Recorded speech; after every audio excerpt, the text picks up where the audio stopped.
friends, welcome to SMS Cook and Tech channel. Green paneer butter masala எப்படி பண்றதுன்னு பார்க்கலாம். எங்களோட சேனலை ஃபர்ஸ்ட் டைம் பார்க்குறவங்களா இருந்தால் மறக்காம சப்ஸ்கிரைப் பண்ணுங்க. நான் அதுக்கு 200 கிராம் பன்னீர் எடுத்து இந்த மாதிரி கியூப்ஸாக கட் பண்ணி வச்சுருக்கேன். தேவைக்கேற்ப உப்பு, பன்னீர் மசாலா 1 ஸ்பூன், மிளகுத்தூள் அரை ஸ்பூன். உங்ககிட்ட பன்னீர் மசாலா இல்லைன்னா சிக்கன் மசாலா, மட்டன் மசாலா ஏதாவது 1 ஸ்பூன் சேர்த்துக்கலாம். எதுவாக இருந்தாலும் 1 ஸ்பூன் தயிர் சேர்த்து இதை மிக்ஸ் பண்ணி வச்சுக்கலாம்.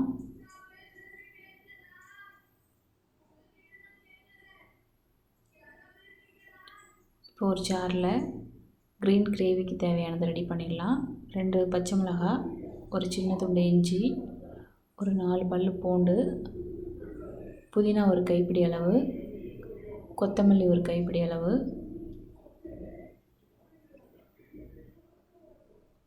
ஒரு ஸ்பூன் சோம்பு, 1 ஸ்பூன் சீரகம். இது எல்லாமே நான் மீடியம் சைஸ் ஸ்பூனால் எடுத்திருக்கேன். இதுக்கு தேவையான உப்பு சேர்த்துக்கிறேன்.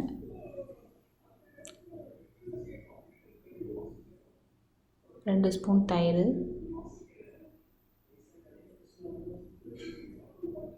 இப்போ இதை நல்லா அரைச்சி எடுத்துக்கலாம் மிக்சியில். இப்போது கிரேவியும் பன்னீரும் ரெடியாக இருக்குது. ஒரு கடாயில் பட்டர் 1 ஸ்பூன் சேர்த்துட்டு இதை நம்ம ஃப்ரை பண்ணி எடுத்துக்கலாம். ஒரு 2லேருந்து 3 நிமிஷம் இந்த ஃப்ரை பண்ணி எடுத்தால் போதும்.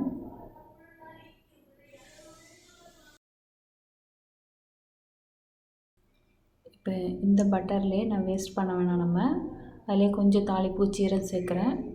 ஒரு சின்ன வெங்காயம் எடுத்து கட் பண்ணி வச்சுருந்தேன். ஒரு சின்ன துண்டு இஞ்சி பொடியாக கட் பண்ணி போட்டிருக்கேன். ஒரு 2 பல் பூண்டை பொடியாக கட் பண்ணி போட்டிருக்கேன். இது எல்லாத்தையும் நல்லா வதக்கி விட்டுக்கலாம். கொஞ்சமாக இந்த வெங்காயத்துக்கு தேவையான உப்பு மட்டும் சேர்க்குறேன்.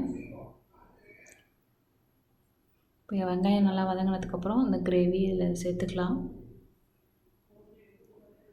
இந்த அரைச்ச பேஸ்ட்டு இந்த பச்சை வாசனை போகிற வரைக்கும் ஒரு 5 நிமிஷம் நல்லா வதக்கிக்கலாம்.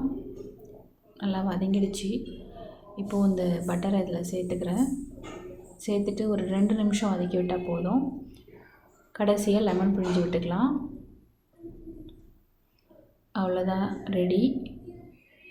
இந்த வீடியோ பிடிச்சிருந்தால் மறக்காமல் சப்ஸ்கிரைப் பண்ணுங்கள், கமெண்ட் பண்ணுங்கள், லைக் பண்ணுங்கள், உங்கள் ஃப்ரெண்ட்ஸுக்கு ஷேர் பண்ணுங்கள். நன்றி, வணக்கம்.